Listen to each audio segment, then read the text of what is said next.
Hello students, मैंने इससे पहले के वीडियो में आप लोगों को राज्यपाल की विधायी और कार्यपालिका शक्ति के बारे में बताया था। आज हम राज्यपाल की वित्तीय शक्तियों के बारे पढ़ेंगे। राज्यपाल को संविधान के माध्यम से कुछ वित्तीय शक्तियां भी प्रदान की गई हैं। उनमें सबसे पहली चीज़ ये है कि जो धन विधेयक होता है, जो कि विधानसभा में प्रस्तावित किया जाता है, उसकी पूर्व स्वीकृति राज्यपाल से प्राप्त करना आवश्यक है। यानी बिना राज्यपाल की पूर्व स्वीकृति के कोई भी धन विधेयक विधानसभा में प्रस्तावित नहीं किया जा सकता। इसी तरह से बजट में जो अनुदान मांगे होती हैं, उनमें उनके संबंध में भी उसकी सिफारिश के बिना या उसके सलाह के बिना किसी भी तरह की अनुदान मांगे जो हैं वो व्यवस्थापिका के समक्ष प्रस्तुत नहीं की जा सकती हैं। राज्य की संचित निधि जो होती है, जैसे एक केंद्र की संचित निधि होती है, इसी तरह से राज्यों की जो संचित निधि होती है वो भी राज्यपाल के ही अधिकार में रहती है और विधानमंडल से स्वीकृति की अपेक्षा वह इस निधि से किसी भी प्रकार के व्यय की अनुमति दे सकता है। यानी इस तरह की निधि से व्यय की स्वीकृति देने के लिए उसे विधानमंडल के अनुमति की आवश्यकता नहीं होती है। अगली आती है राज्यपाल की न्यायिक शक्तियाँ। राज्यपाल के न्यायिक शक्तियों का जो क्षेत्र है वह उसी तरह से है, कमोबेश उसी रूप में है जिस रूप में राष्ट्रपति की न्यायिक शक्तियाँ मिली हुई हैं। यद्यपि राष्ट्रपति से अगर हम राज्यपाल की न्यायिक शक्तियों का तुलना करें तो उसका क्षेत्र जो है या उसके अधिकार जो है बहुत सीमित हैं, लेकिन सीमित अर्थों में अगर हम उसकी न्यायिक शक्तियों के स्वरूप को समझने का प्रयास करें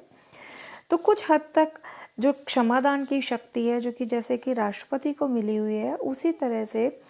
अनुच्छेद 161 के अनुसार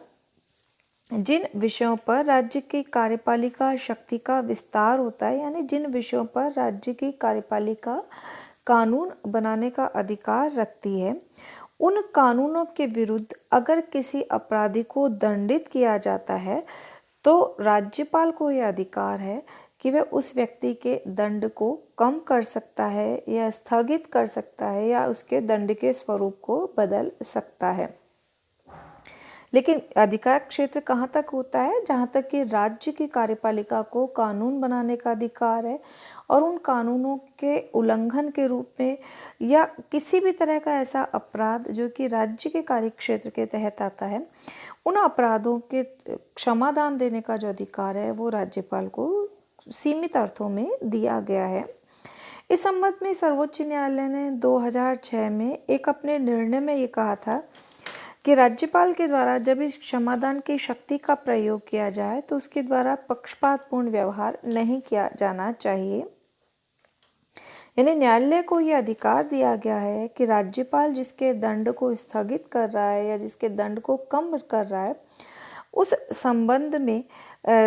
न्यायपालिका को यह अधिकार दिया गया है कि वह यह देख सके कि सही अर्थों में राज्यपाल के द्वारा इस शक्ति का प्रयोग किया गया है अथवा नहीं किया गया है।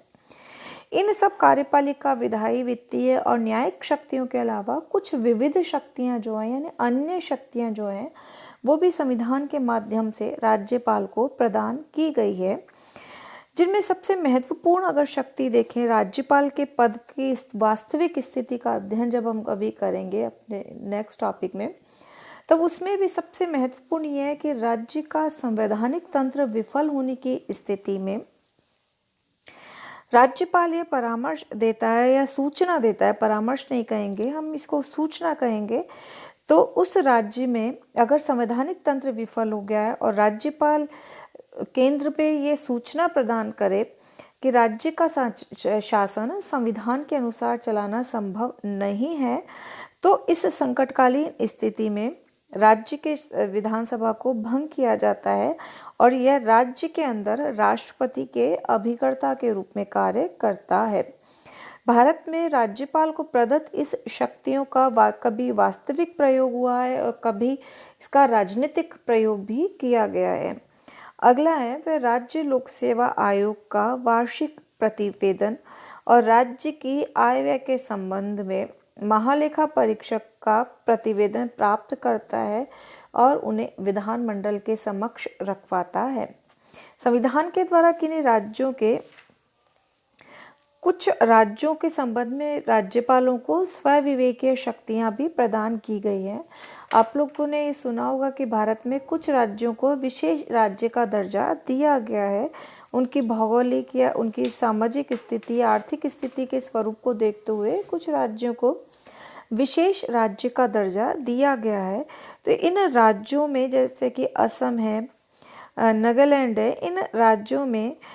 कुछ विवादों के संबंध में राज्यपाल को स्वविवेकीय शक्ति प्रयोग करने का अधिकार दिया गया है। राज्यों को जो